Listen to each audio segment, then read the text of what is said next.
įdomu, kodėl nematė, pavyzdžiui, iš Izraelio, kaip išspręsti. Man atrodo, Izraelis yra vienas blogesnių pavyzdžių, kaip išspręsta. Nes aš sakau, visą laiką tu gali per prievartą išspręsti tą klausimą.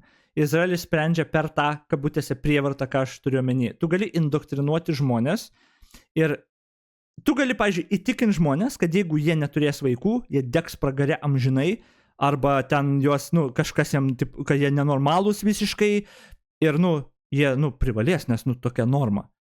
Čia nėra laisvė pasirinkti. Tai nėra laisvo žmogus pasirinkimas. Tai yra indoktrinacija ir jis neturi pasirinkimo kito, nes tu jam pragarų pagrasinai. Tai ne, aš nesutinku su nei vienu tokiu sprendimu, kuris per nelaisvę, per tą prievartą žmogų privers gimdyti. Mes kuriam civilizaciją, kur žmogus turi pasirinkimą. Tikrą pasirinkimą, ne imitaciją pasirinkimo, kur tu taip smarkiai baugini žmogų ir jam primeluoji, kad jis pragare degs, kai jis privalo vaikų turėti. Tai ne. Aš noriu, kad vakarų civilizacija eitų tuo keliu, kad laisvas žmogus, įvertinęs visas aplinkybės, pasirinktų turėti vaikų. Va čia mes tą problemą bandom išspręsti. Nes mes galim dabar gimstamą išspręsti tiesiog per prievartą. Priverti tiesiog, super šaly gyvenam, čia, Tai ne, aš nemanau, kad Izraelio pavyzdys yra geras iš viso. Beje, čia ta priežastis, kaip močiutė pasakojo, kad vaikų anksčiau turėjo daugiau, nes ūkė padėdavo nuo mažens, tai dabar tegul visus atgal į kaimus varo. Realiai netgi tą pavyzdį imant, ar tai buvo laisvi žmonės, laisvų pasirinkimų, susilaukdavo vaikų. Dažniausiai ne, beveik jokių atveju ne. Vieniem reikėdavo pagalbos ūkiai ir tai buvo nauda. Tai nebuvo nusprendžiau, kad man, reikia, iš reikalo. Arba nėra prieigos prie kontraceptikos, pavyzdžiui, arba informacijos nėra.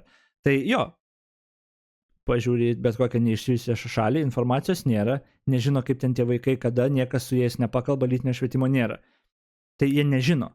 Jie ne tik pasirinkimą padaro. Tu per apgaulę arba nesteigdamas jam informacijos, jos kaip priverti turėti vaiką. Tada kontraceptikos, jeigu nėra prieinamumo. Galbūt tas žmogus, jeigu turėtų prieinamumą, nenorėtų to vaiko, bet jis neturi, nieks neturi prieigos. Ir tada vaikų atsiranda, nes žmonės, biologija, jie vis tiek dulkintis norės. Bet tame yra esmė, kai mes kalbame apie tą laisvą pasirinkimą prieš prievartą. Prievarta šitam kontekste yra ne tik, kad fiziškai tu paimi du žmonės ir juos maigai viens į kitą. Apskritai apie tą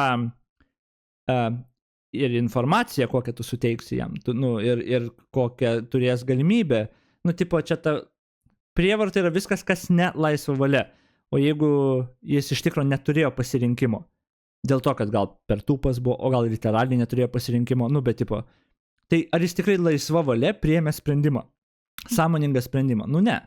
Tai čia aš apie tai kalbu, kai aš kalbu, kad tą spręsti reikia netimant iš žmogaus laisvą valią rinktis.